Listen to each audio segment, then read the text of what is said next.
Espírito aqui, e eu sei que é o Espírito de Deus. Já podemos todos perceber a presença de Jesus, o Salvador.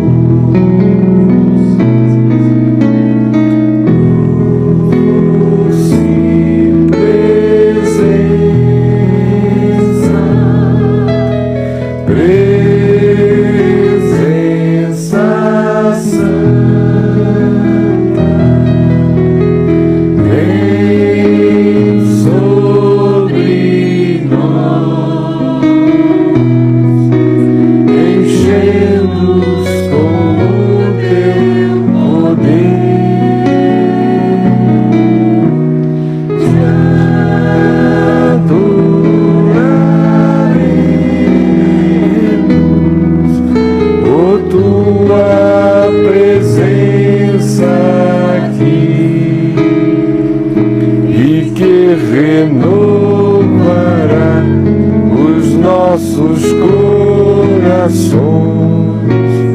Louvado seja o Senhor.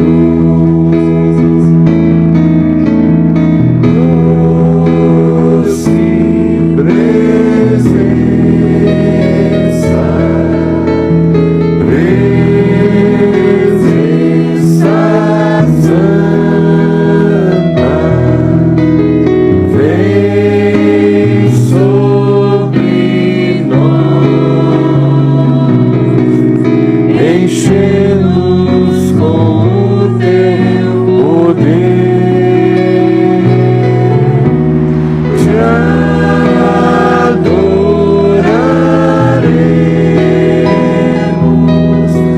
por tua presença aqui, e que renovará os nossos corações. Louvado seja o Senhor,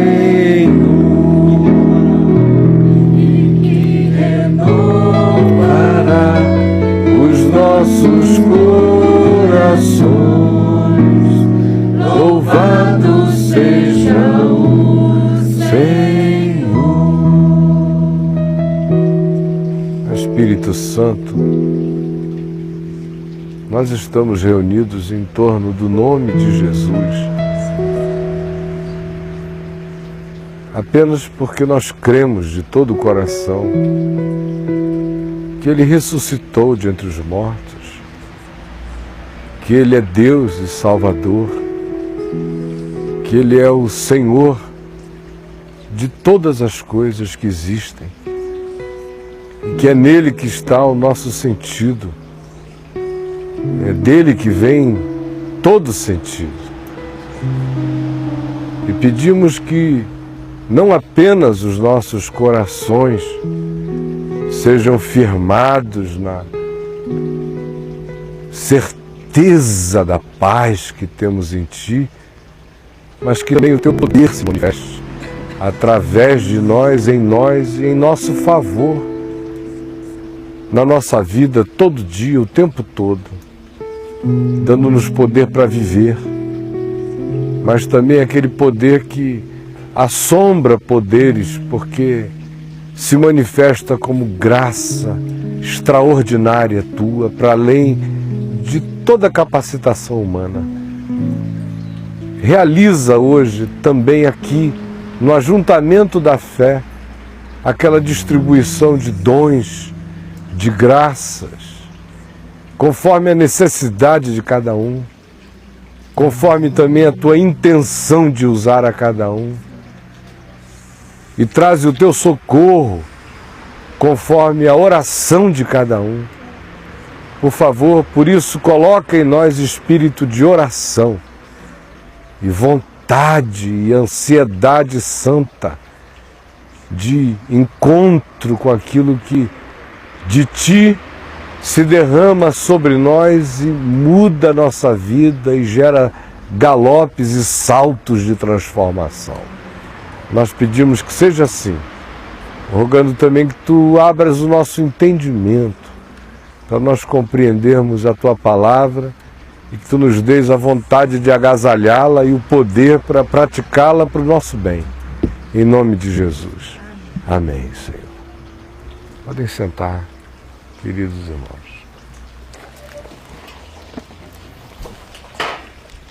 Vamos ler na carta de Paulo aos Efésios. Carta de Paulo aos Efésios. Nós vamos ler no capítulo 6, tá bom? Paulo aos Efésios.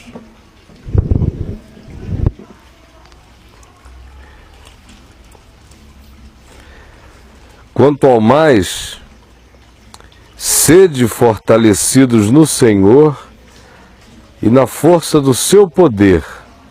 É o verso 10. Revesti-vos de toda a armadura de Deus, para poderdes ficar firmes contra as ciladas do diabo. Porque a nossa luta não é contra o sangue e a carne, e sim contra principados e potestades, contra os dominadores deste mundo tenebroso, contra as forças espirituais do mal nas regiões celestes. Portanto, tomai toda a armadura de Deus, para que possais resistir no dia mau, e depois de terdes vencido tudo, permanecer inabaláveis. Estai, pois, firmes, cingindo-vos com a verdade, e vestindo-vos da couraça da justiça. Calçai os pés com a preparação do evangelho da paz, embraçando sempre o escudo da fé, com o qual podereis apagar todos os dardos inflamados do maligno.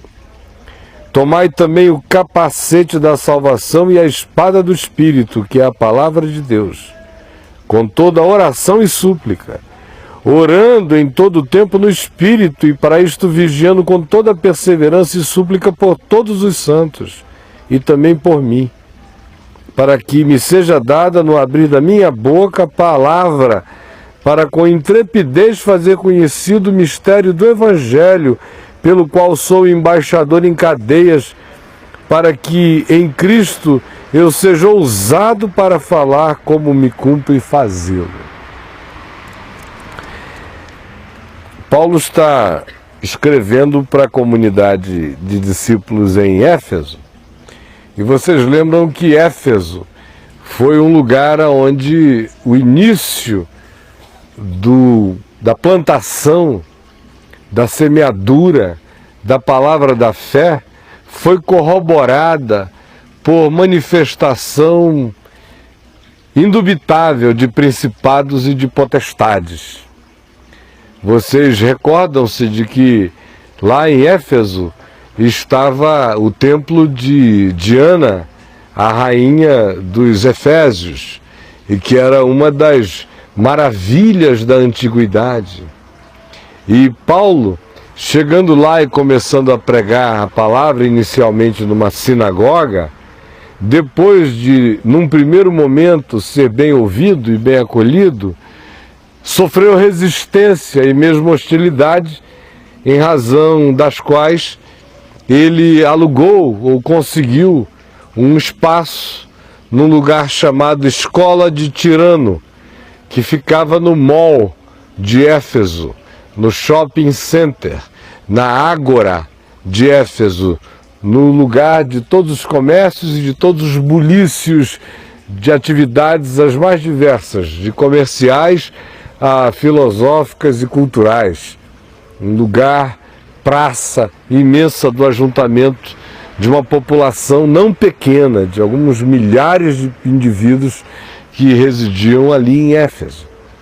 E com isto, diz o capítulo 19 de Atos, verso 10, que Paulo, que ali pregava de 11 da manhã até as 4 horas da tarde, todos os dias, e por ser Éfeso uma cidade importante, um vértice de convergência e de distribuição de pessoas e informações para toda a Ásia Menor, se diz que empregando ali todos os dias e daquela forma, Paulo deu ensejo a que todos os habitantes da Ásia ouvissem a palavra do Senhor.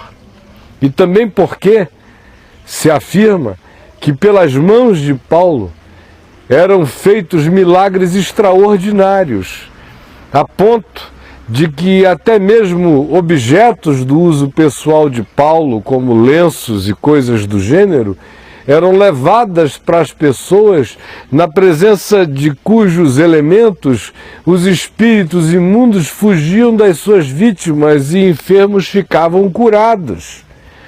Isso alastrou-se na cidade também por causa de uma manifestação espiritual inequívoca, que dizia respeito ao fato de que alguns exorcistas ambulantes, e que eram filhos de um certo judeu chamado Seva, e que praticavam o exorcismo ambulante em Éfeso, indo oferecer serviços de caça-fantasma, de porta em porta, perguntando se tinha endemoniado no lugar, ou gente sofrendo de algum mal desgraçado, e para cujo mal eles ofereciam a solução do exorcismo, e por cujo exorcismo eles cobravam dinheiro, portanto fazendo um negócio, viram Paulo sobejar a graça de Deus, sem rito, sem nada, só dizendo: espírito imundo, sai dele.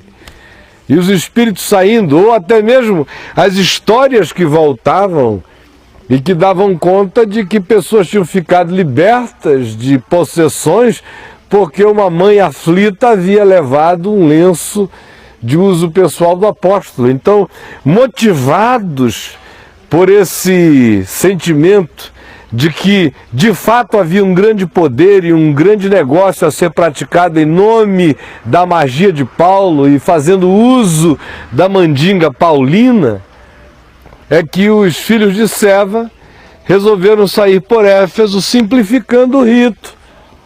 Eles ficavam lá fazendo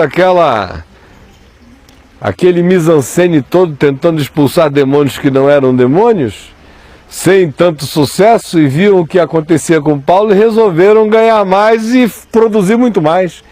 E chegavam nas casas oferecendo-se para expulsar demônios em nome de Jesus. E chegaram numa determinada casa e disseram: escuta, a gente pode libertar todos os oprimidos de qualquer demônio nesta casa, em nome de Jesus. Entrou, fechou o acordo, e aí a pessoa disse: pode ir lá no quarto, está lá o bicho. E aí quando chegaram lá, o possesso partiu para cima deles, e eles não eram poucos, eram 7 rapazes que saíram sendo atacados pelo endemoninhado, que lhes tirou a roupa, que rasgou-os todos e que unhou-os de cima a baixo e os esbofeteou. E diz Lucas em Atos que eles desnudos saíram correndo rua abaixo, em desespero, porque chegaram lá dizendo: em nome de Jesus a quem Paulo prega, nós te ordenamos, sai dele. E aí nem o diabo aguentou essa. E ele falou: olha, eu conheço a Jesus e sei quem é Paulo, mas vós quem sois? E pau neles.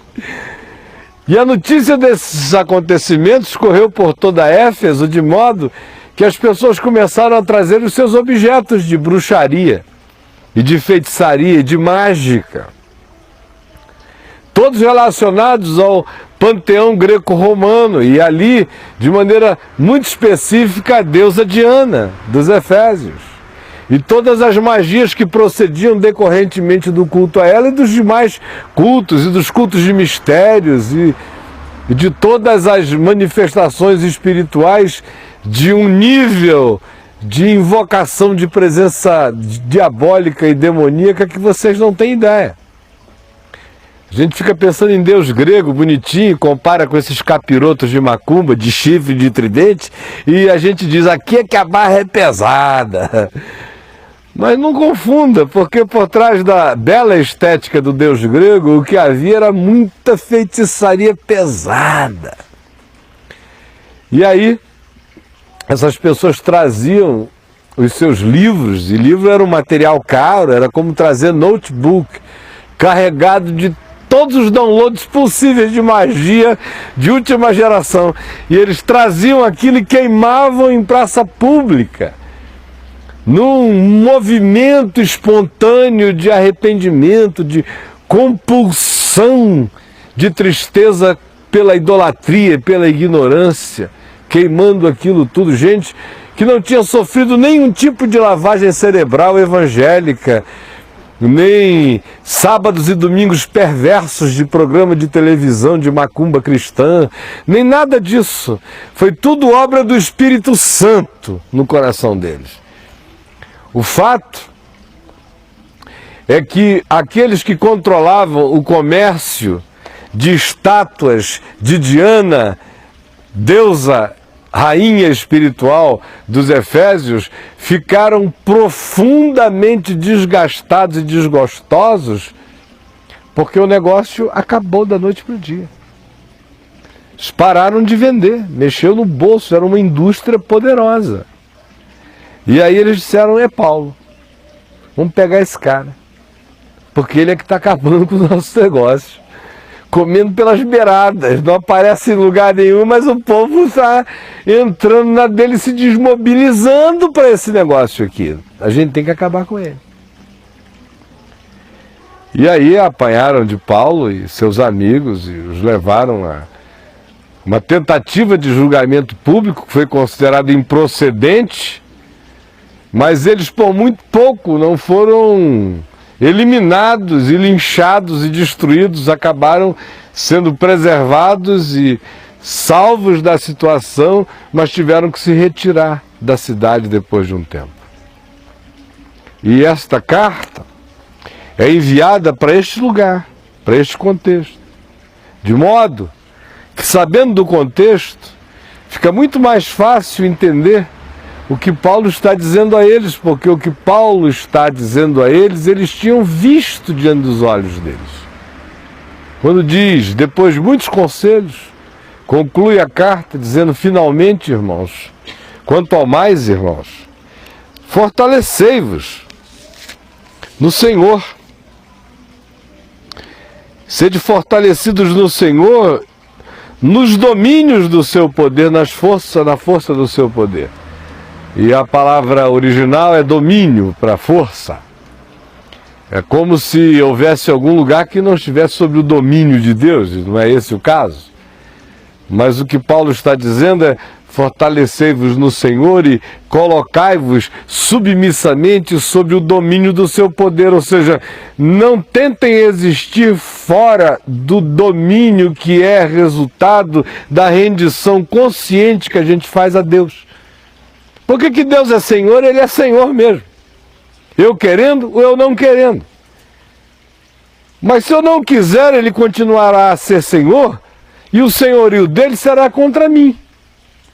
Não que Ele venha contra mim, é que eu me pus numa rota de colisão contra o senhorio dele.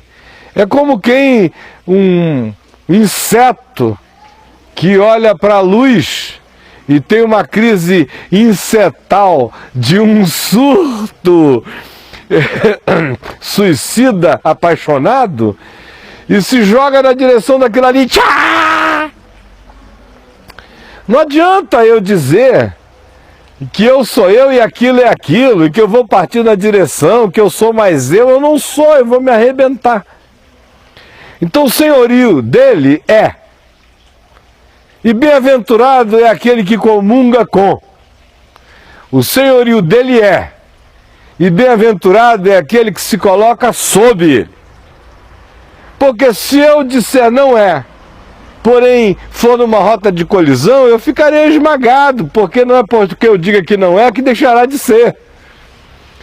Mas a minha segurança, diz Paulo, está em me fortalecer no Senhor e me colocar, porque eu me fortaleça nele, dando razão a Ele, me submetendo a Ele, amando-o em fé, me coloque sob o domínio do seu poder, ou seja, me harmonize sob esta abóbada, este campo de graça e de proteção que é natural decorrência de eu me submeter de uma maneira consciente em fé à palavra de Deus, à realidade dele.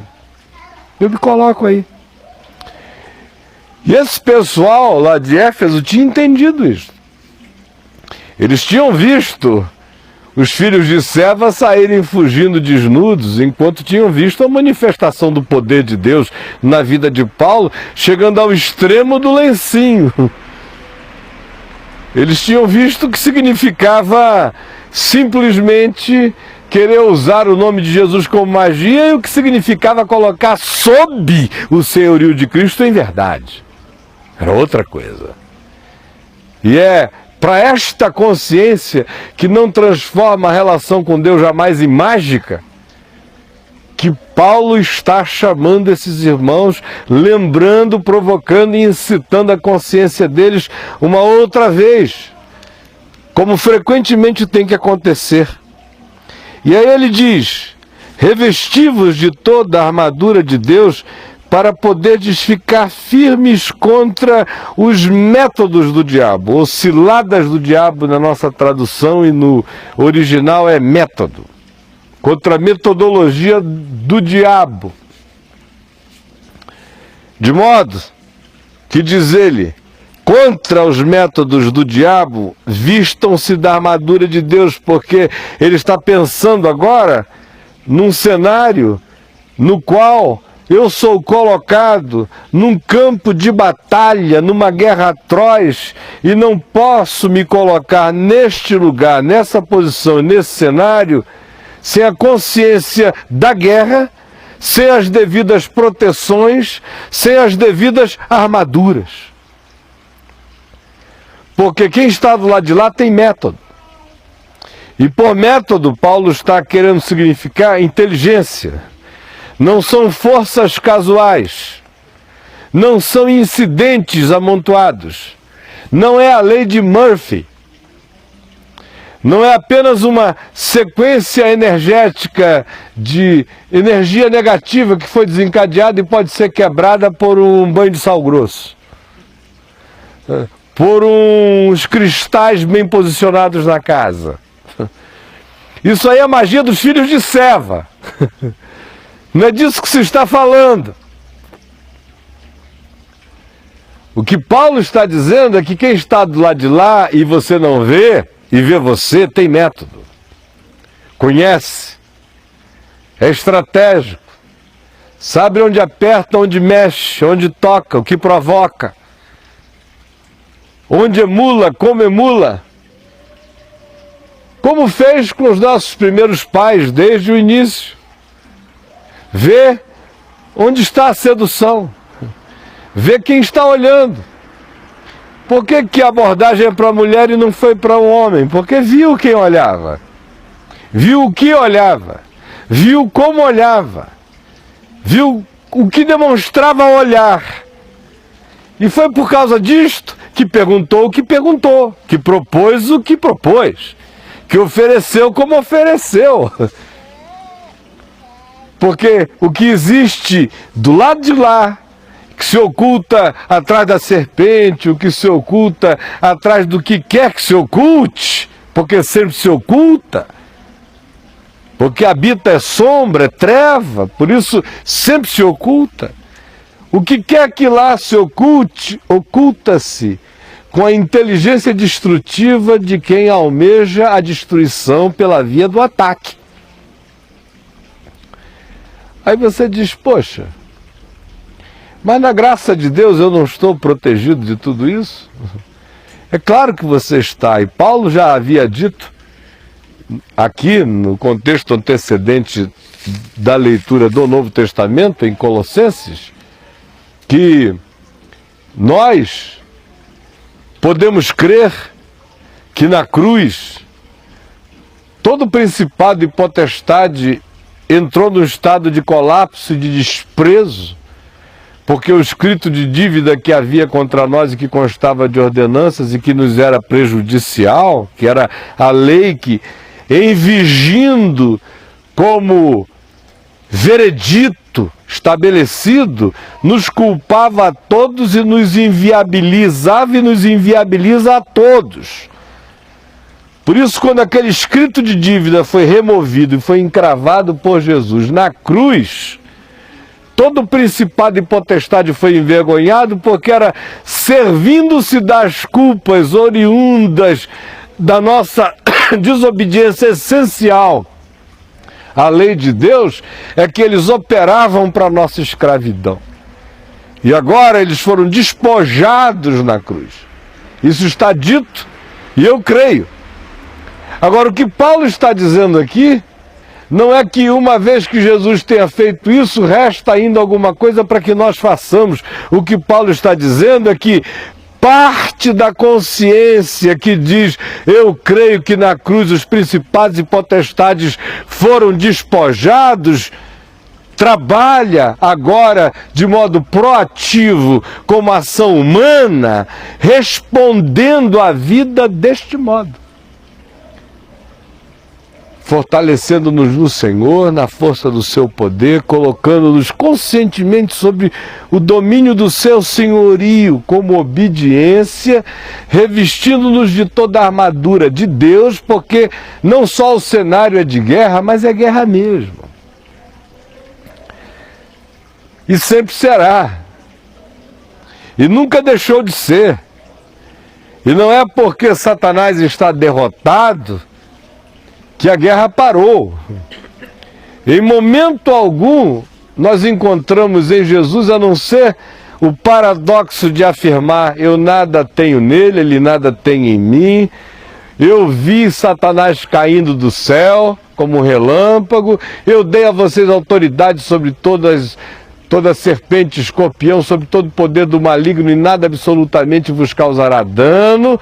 Ao mesmo tempo em que ele diz: Simão, Simão, Satanás te requereu para te peneirar como ao trigo. Abre bem o teu olho, porque é um momento de ciranda.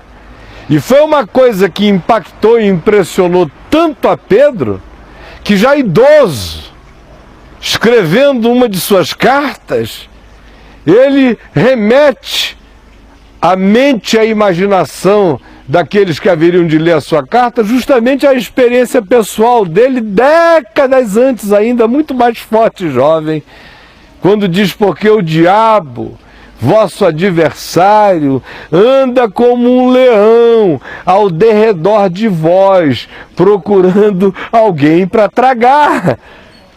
E ele tinha experimentado na pele o que significava andar sob a vitória de Jesus, sob o domínio de Jesus, ouvindo Jesus dizer: eu vi Satanás caindo do céu, e eis que eu vos dei autoridade sobre toda a serpente e escorpião.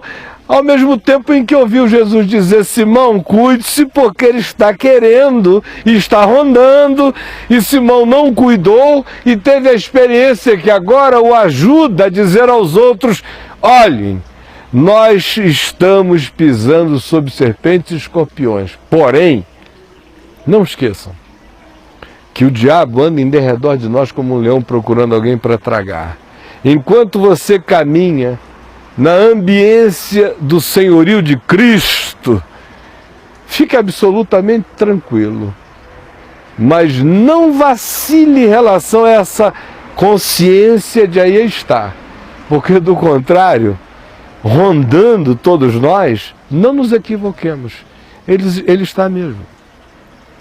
Paulo, no entanto, diz aqui o seguinte, prestem atenção: para que possamos ficar firmes contra os métodos do diabo, porque a nossa luta não é contra carne e sangue, e sim contra os principados e potestades, contra os dominadores deste mundo tenebroso, contra as forças pneumáticas do mal, ou mediúnicas do mal, nas regiões celestes.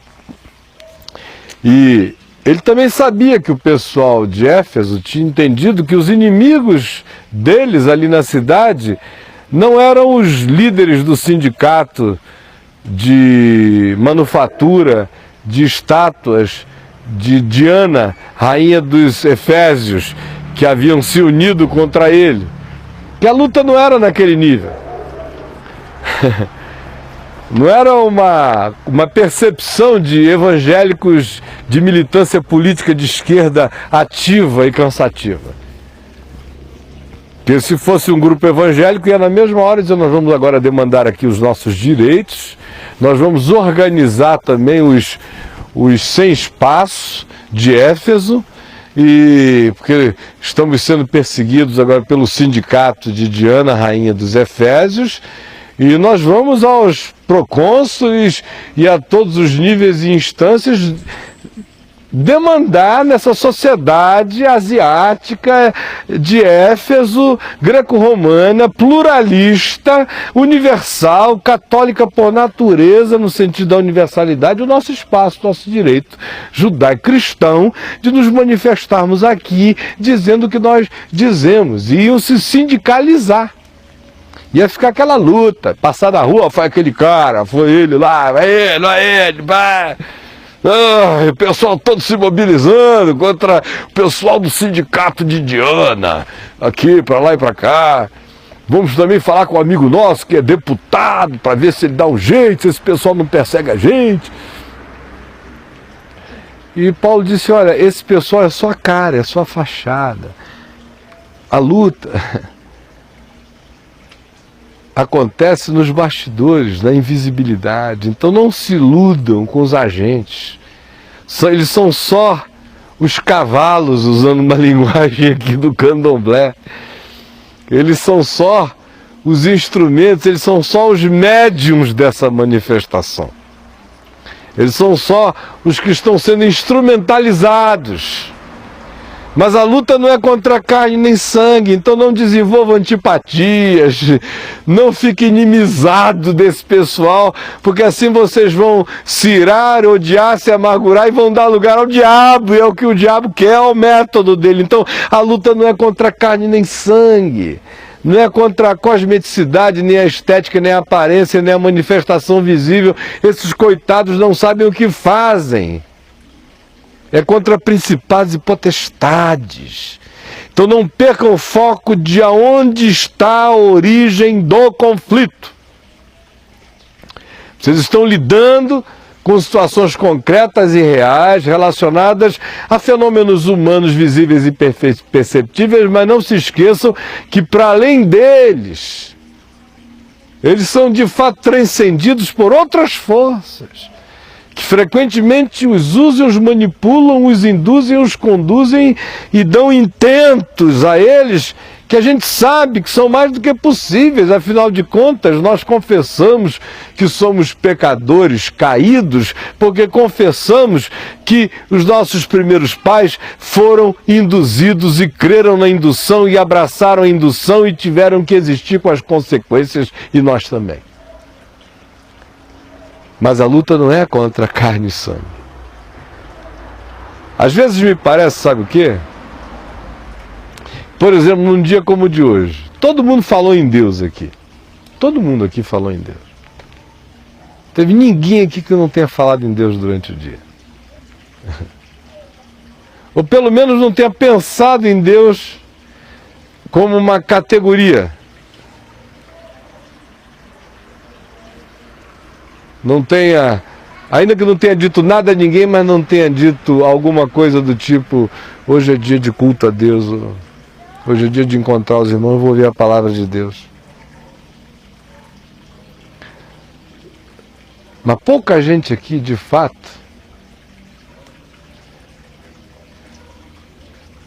olhou assim, botou o olho para dentro de Deus e encarou. Com consciência em fé. Pouca gente. Sem medo, eu também digo. Como também, quase todo mundo aqui hoje ouviu alguma coisa sobre o diabo. Ou quem sabe até falou alguma coisa sobre o diabo. Tem gente que quase só fala sobre isso, né? Não é o caso aqui entre nós. mas deve ter sobrado alguma para ele também. Mas pouca gente de fato, mesmo quando fala acerca do diabo ou conta uma história sobre o diabo, 5 minutos depois continua pensando nas consequências. Porque de fato a gente fala muito sobre Deus, mas vive como ateus. E a gente fala muito sobre o diabo, mas a gente existe como se o diabo não existisse. Ou seja, tanto Deus quanto o diabo ocupam muito mais os nossos discursos do que o nosso olhar e a nossa percepção do que está para além do que se vê. Na maioria das vezes é assim que é. A gente vai ficando tão pedrado que vem, por exemplo, a um lugar como esse, fica ouvindo um falador como eu, durante 1 hora e tanto, vai embora e amanhã já nem lembra bem o que houve, nem o que foi dito, nem coisa alguma. A gente foi ficando meio impermeável, fomos nos tornando uns patuscos, que entram na água, sacodem e não fica nada, e vão adiante, nada pega, nada impregna. E é por isso que a gente fala tanto em Deus e há tão pouca consequência de Deus em nós, e a gente fala tanto em diabo e há tão pouca atenção espiritual em nós como deveria haver em relação àquilo que a gente levianamente solta e venta sem medir as consequências. Mas de fato a nossa luta não é contra carne nem sangue. Atrás de todo elemento visível que provoque alguma coisa em você na direção de algo que você sabe que não é vereda de Deus na sua vida, pode ter certeza, existe um movimento espiritual de aumentar a tendência, de exacerbar a vontade, de facilitar o processo. Você já notou como quase todos os caminhos de vereda perversa se encadeiam, que é uma maravilha, com uma facilidade enorme? Fazer o bem dá um trabalho tremendo, mas tomar uma decisão de praticar uma transgressão quase sempre é garantia de highway aberta. Tchá! Até você não ter mais volta. Até você já ter visto que a highway se precipitou na baía dos abismos de todas as agonias. A nossa luta, porém, diz Paulo, não é contra o que se vê, é contra o que se não vê, aonde a gente lida com principados, com arcanjos caídos, com potestades ou exousias, autoridades espirituais, denotando camadas castas de poderes, contra os dominadores deste mundo tenebroso. Há forças espirituais operando em tudo aquilo que a gente chama mundo. E Paulo diz que esses são os dominis, são os senhores, são os dominadores dessa operação que a gente chama mundo e que é tenebrosa. A nossa luta é contra forças mediúnicas, espirituais, pneumáticas, invisíveis, operando nas regiões celestes que não estão dimensionalmente em qualquer lugar distante de nós, mas que nos cercam. Regiões celestes é uma designação para aquilo que dimensionalmente está carregado do elemento espiritual, seja ele bom ou mau, e que está à nossa volta. Às vezes a gente fica ouvindo falar de mundo paralelo, como se fosse uma coisa de física muito moderna. Pelo amor de Deus, a Bíblia fala de mundo paralelo o tempo todo. Ela está dizendo que existe um mundo paralelo o tempo todo pervadindo o nosso mundo. E que não nos é visível aos sentidos, mas está aí. E ele diz, por causa disto, porque é assim, porque a luta não é contra Saci Pererê, mas a gente está falando de coisa séria. A gente não está falando de assombração. Assombração existe. E às vezes são fenômenos psíquicos facilmente estudáveis em alguns aspectos. Nem sempre necessariamente, originalmente, uma coisa que nasceu de uma ação do diabo. Às vezes a assombração é uma projeção psíquica causada por dor, por violência, por morte, por tortura, que impregna um ambiente com aquilo que seria semelhante a um holograma psíquico representando o movimento das agonias ali vividas e que acabam sendo possuídas por ações demoníacas, mas que só são ativadas quando chega no lugar mal assombrado alguém que carrega algum tipo de assombração no coração para deflagrar o processo. Mas isso tudo é bobagem. Não é disso que eu estou falando ainda não. Não é de documentário do Discovery Channel. Eu estou falando de algo muito mais sério. De dominadores deste mundo tenebroso. De forças mediúnicas do mal, que são as mesmas que têm a coragem e a ousadia de, em sendo expulsas por Jesus de um homem em Gadara, a ele perguntarem, pedirem, se tu nos mandas sair, permite-nos entrar até nos porcos. Que vem daquele nível, pintado por Daniel, numa visão cosmológico-espiritual, na qual ele diz que os príncipes espirituais, os principados perversos da Pérsia, fizeram oposição a Gabriel, até que Miguel, o arcanjo, um outro principado, veio em socorro dele. Tudo isso numa linguagem para se tornar compreensível numa cenografia humana, de mentalização, e que não deve ser literalizada, porque isso se dá dimensionalmente. Até a gente chegar naquele nível lá de Gadara. Se tu nos mandas sair, deixa a gente entrar no porco, porque serve. A gente está lidando com muitos mundos e muitas camadas de mundo o tempo todo. Vem desde ações espetacularmente macro nas suas expressões, até aquelas coisas pequenas e corriqueiras, mas que estão carregadas da mesma perversidade espiritual ativa. Como eu disse, não é energia que a gente toca e fica com um contágio assim, meio radioativo de uma malignidade. Tem que fazer uma quarentena na mão. Não.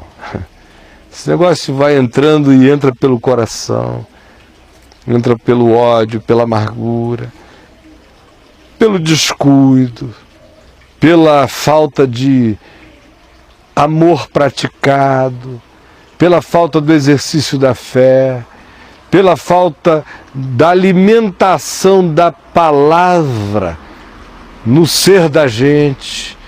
Essas coisas todas vão entrando de uma maneira muito sutil, tentando encontrar frestas e oportunidades nos nossos desleixos diversos. Por isso Paulo diz, tomai toda a armadura de Deus. Não fiquem dizendo assim, não, eu gosto daquela, sabe? Eu sou um cara bom de escudo da fé. Eu adoro o escudinho da fé. Adoro o escudo da fé. Eu gosto muito de uma sandalinha de preparação do Evangelho da Paz. Por isso que eu não perco a escola dominical. E eu leio tudo que é livrinho que eu posso, que eu gosto de uma preparaçãozinha do Evangelho da Paz. Então eu sou um homem assim, eu sou Lutero. Eu sou Lutero. Eu gosto de vestir o capacete, a coraça da justiça. Castelo forte é o nosso Deus. Eu sou Lutero. Eu sou Lutero. Não. Eu sou um ser íntimo, eu gosto mesmo da cuequinha da verdade. Me cingir com a verdade, a cuequinha da verdade. Que gracinha a cuequinha da verdade. É o meu predileto. É assim que eu sou. Paulo disse, olha, vista toda. Não deixe nada de fora. Esse mundo é tão tenebroso que ele praticamente nos colocou um escafandro. É como quem está tendo que viver na região abissal sob a água. É danoso. Vocês vão ter que viver praticamente cercados por outra coisa que é de outra dimensão, que é alienígena a vocês. Então preparem-se, porque o ambiente já não é mais o do jardim, vocês entenderam? Se no jardim havia uma serpente, imagina fora dele o que tem. É só cobra e lagarto. Ressurreição dos dinos. Voltamos para Pangeia, tá todo mundo solto e não tem separação, comem mesmo. Então, vistam-se de toda a armadura de Deus, para que possais resistir no dia mau, porque cada dia tem o seu próprio mal. Tem alguém aqui que hoje não tenha tido uma única chateação? Sem falar que às vezes as grandes chateações a gente só fica sabendo 23 dias depois, que aconteceram no dia de hoje, e que você só não está morrendo de raiva porque graças a Deus é ignorante e não sabe, até saber. Todo dia tem seu mal. Mas não é disso que Paulo está falando, ele está falando do dia mau. Conquanto todo dia traga seu próprio mal, nem todo dia é o dia mau. E o dia mau não acontece na vida de um ser humano muitas vezes. Tem gente que fica pensando que já passou pelo dia mau, até passar e ver que só tinha passado pelos males dos dias, mas não tinha passado por nenhum dia mau. Tinha passado por dias carregados de alguns males. Mas o dia mau, em geral, não é um dia. O dia mau é uma estação. E o dia mau não é feito daqueles acontecimentos que você provoca. Um cara que ficou com raiva de uma faca, botou ela assim na parede, presa na porta, amarrou tudo para ela ficar bem pontuda e disse: desgraçado, eu te odeio, e pá, deu um soco, e aí a faca entrou nele até aqui assim, abriu a mão dele e ele sai: ai, Senhor, me salva. Isso eu experimentei o dia mau, irmãos, vai lá na igreja e conta a história do dia mau. Não, você experimentou o dia mau, não. Você é o mal de qualquer dia. Você, bicho. É você. Não é disso que você está falando. Em 1998, um irmão veio para mim e disse assim: você passou pelo ano mau, pelo dia mau em 98. Eu digo: não. Aquele ano eu cavei aquela porcaria sozinho. Sozinho, não foi um dia mau, não. Virou um dia mau, mas eu fui lá e mexi em cada coisa. A intenção podia ser até outra, mas eu estava mexendo no que eu nunca tinha mexido antes, do que eu jamais mexeria se a minha mente estivesse completamente sob o domínio da força do seu poder, como sempre tinha sido. Dia mau é aquilo que está para além do que você faz. Não é a caca cósmica que você produz deliberadamente. Dia mau é o que aconteceu com Jó. Está orando pelos filhos, que está ajudando os pobres, que está tratando de tudo e todos, está com a vida tranquila e limpa e serena, e de repente a casa cai sobre os filhos e os mata, os bandidos levam tudo, câncer dá na pele dele, a mulher dele manda que ele amaldiçoe a Deus e morra. E os amigos ainda vêm se endiabrar à sua volta, querendo encontrar nele um pecado que ele não tinha para oferecer, como uma confissão de um delito deliberado. Isso é um dia mau. E esse dia chega para a gente de muitos modos. Às vezes ele chega como perda. Às vezes é alguém que você ama, que é seu parceirão, seu sócio, sua companheira, seu companheiro, sua amiga, sua mulher, seu marido. E aí, de repente, você leva um susto danado, a pessoa toma uma decisão, a sua vida vira ao contrário, aí vem uma sucessão de coisas. E como diz tanto o livro do Levíticos, quanto o livro de Provérbios, o esmagamento, a opressão, endoidece às vezes até o sábio. O cara surta. Aí iniciam-se processos autodestrutivos os mais diversos. Outras vezes esse dia mal chega como um luto que você experimenta com uma subteza horrível. Alguém arrancado da sua vida. Havia uma sucessão de coisas. Outras vezes é uma sucessão de enfermidades, de doenças, de perseguições, de contratempos, de conspirações, de tramas perversas que você não sabe nem por que elas estão surgindo e nem como elas se concatenam, mas nenhuma teoria da conspiração explicaria tanta deliberação de maldade contra a vida de alguém. Isso acontece. Aí a gente fica pensando que é azar. Aí fica achando que o remédio para isso é arruda, é sal grosso. É plantar uma comigo ninguém pode na porta da casa, ou fazer uma cerca viva de comigo ninguém pode. Não é não. Paulo diz que a gente tem que tomar toda a armadura de Deus para que a gente possa resistir no dia mau. O dia mau não é evitável. Não dá para a gente driblar o dia mau. Que para você, dia mau, figa celeste, não dá. Cada um de nós vai ter que viver o seu dia mau. Cada um vai experimentar conforme a intensidade. Cada um o prova conforme Deus sabe que é possível. Cada um experimenta visando um fim proveitoso. Ele pode virar um dia mau se a minha resposta for ruim, se a minha resposta for boa, todo dia mau vira estação de graça na minha existência. Tudo depende de como eu olho o processo, encaro e trato.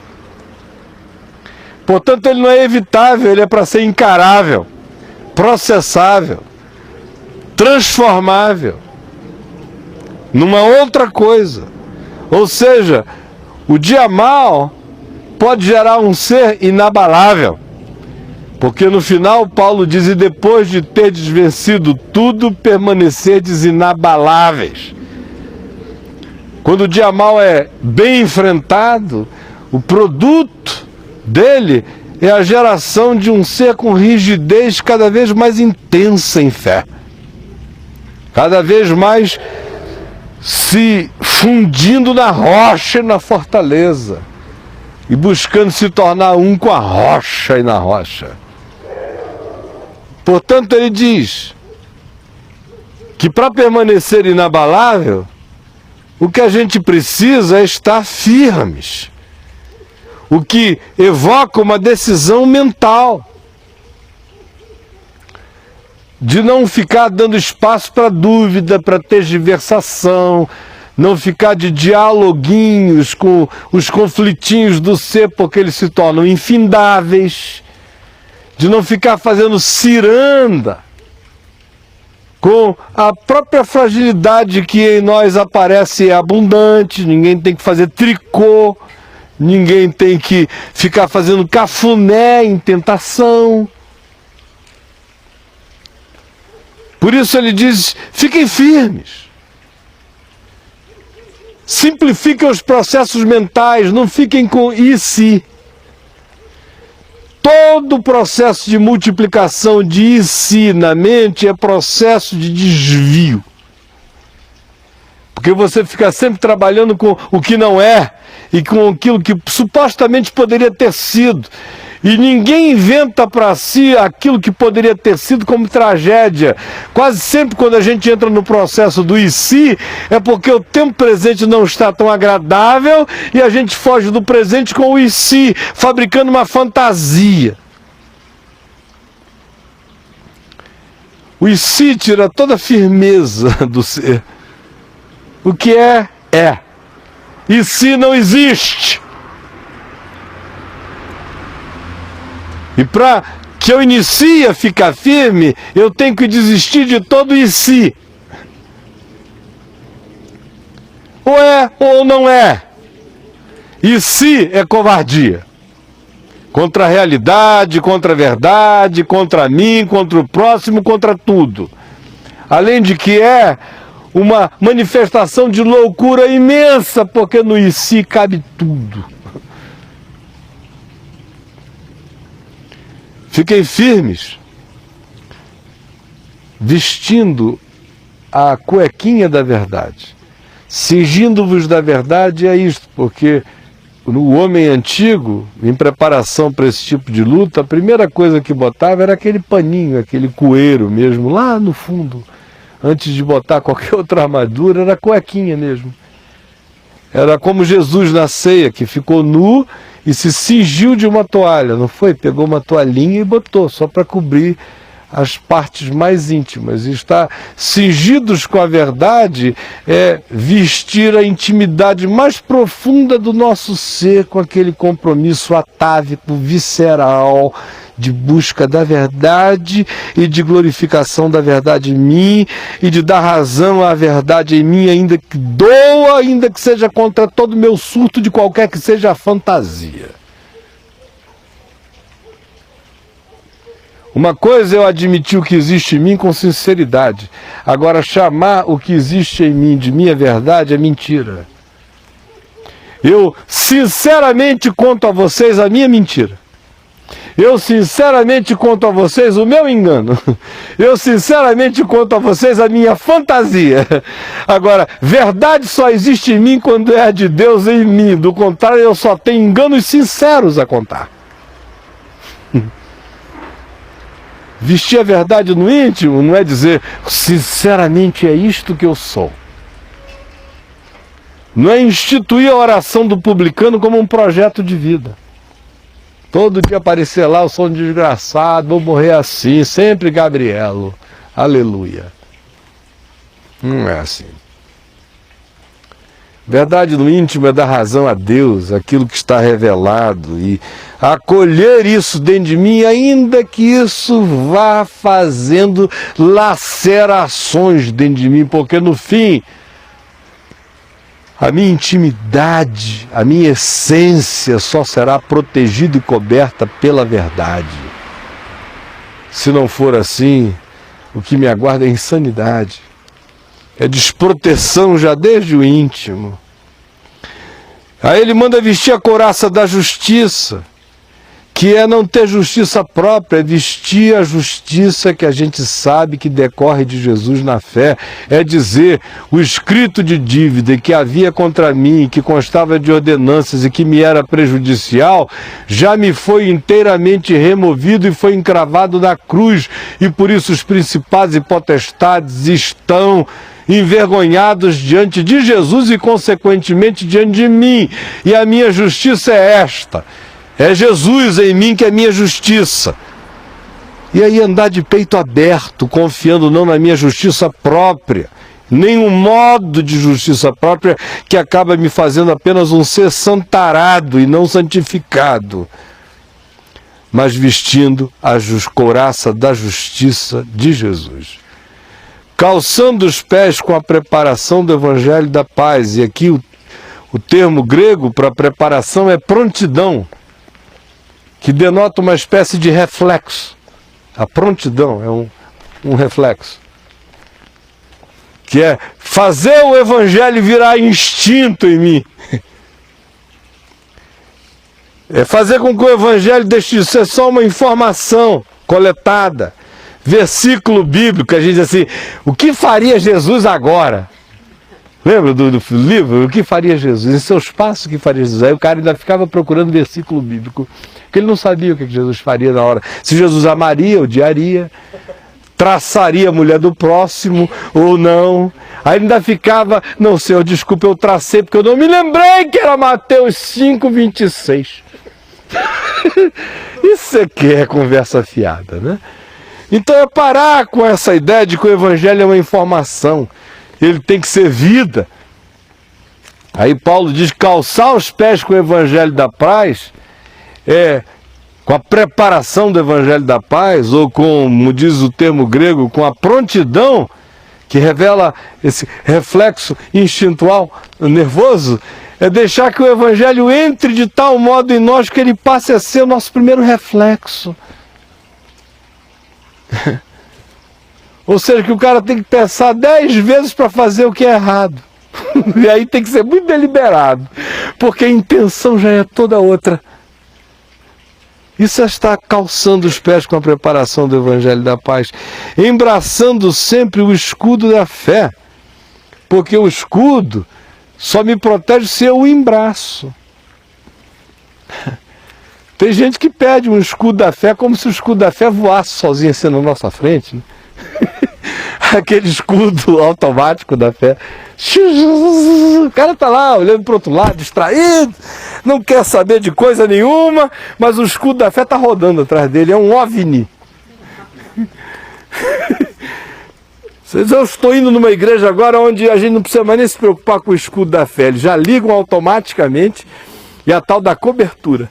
Vocês já ouviram essa cobertura? Está comigo, está sob a minha cobertura. Aí um bando de idiota lá, sob a cobertura. Todo mundo. Aí tem gente que surta. Perdi a cobertura. O apóstolo disse que está zangado comigo, que eu perdi a cobertura.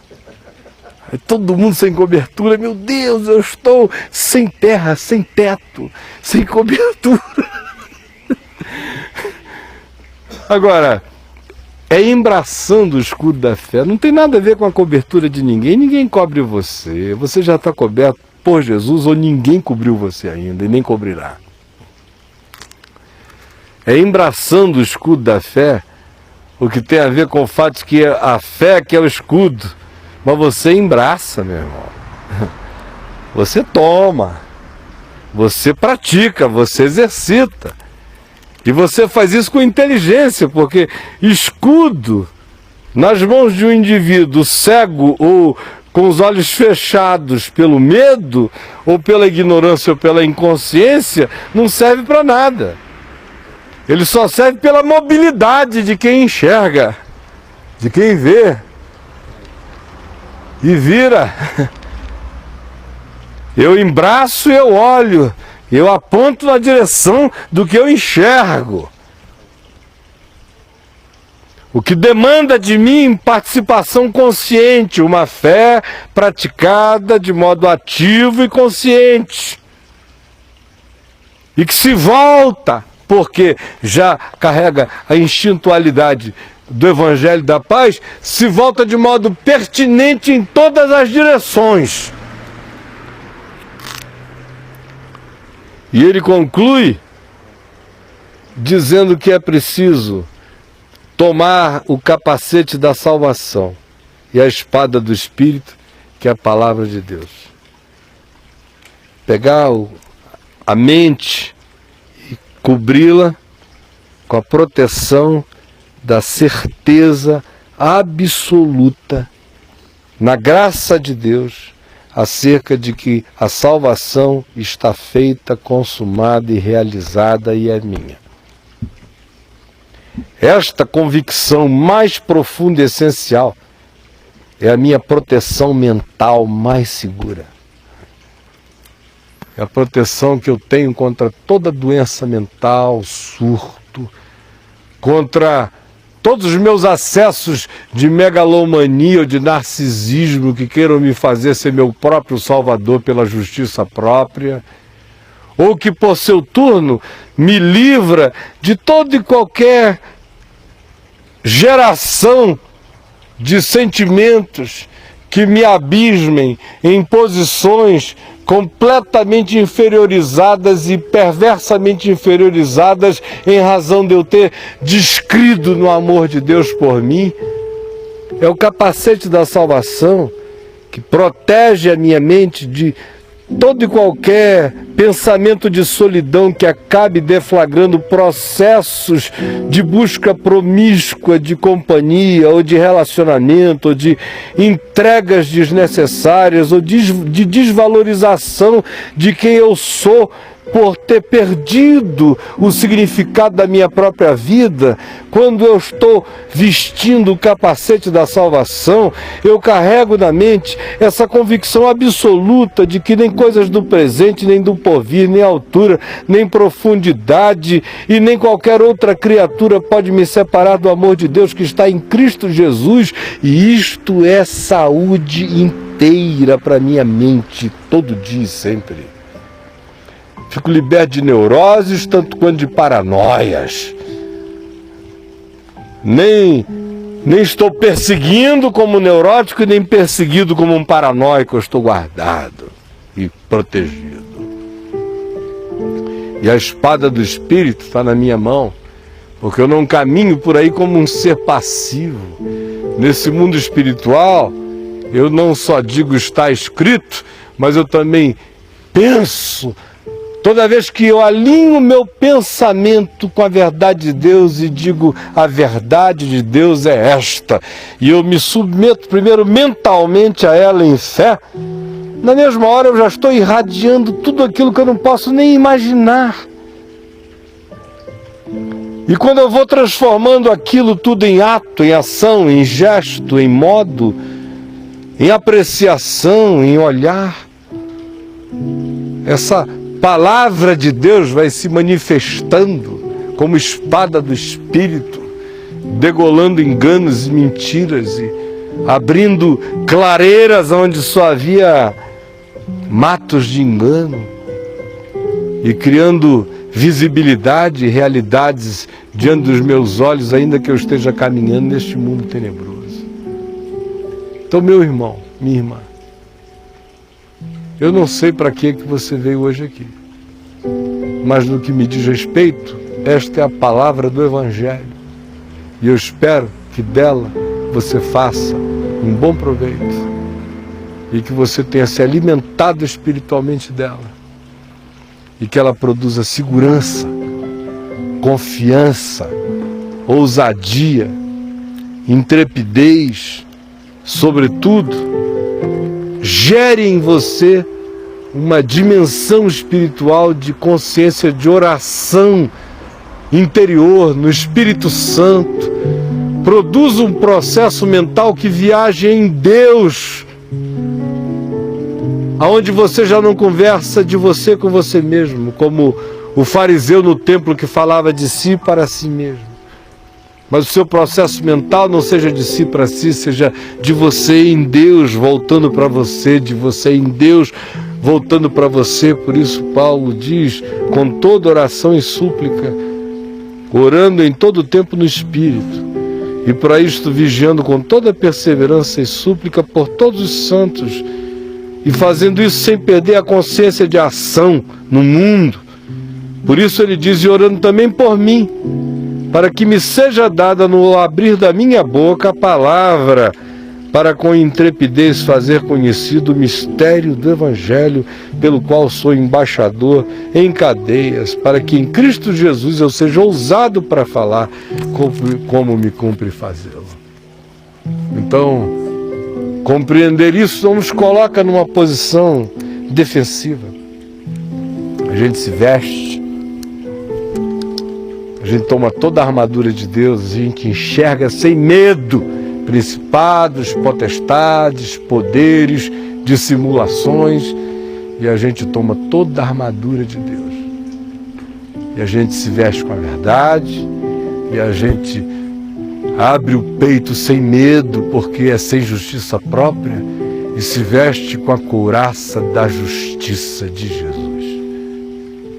Deixa o Evangelho ir entrando na gente até ele virar instinto, resposta, prontidão, reflexo, que ele cresça e se impregne em nós.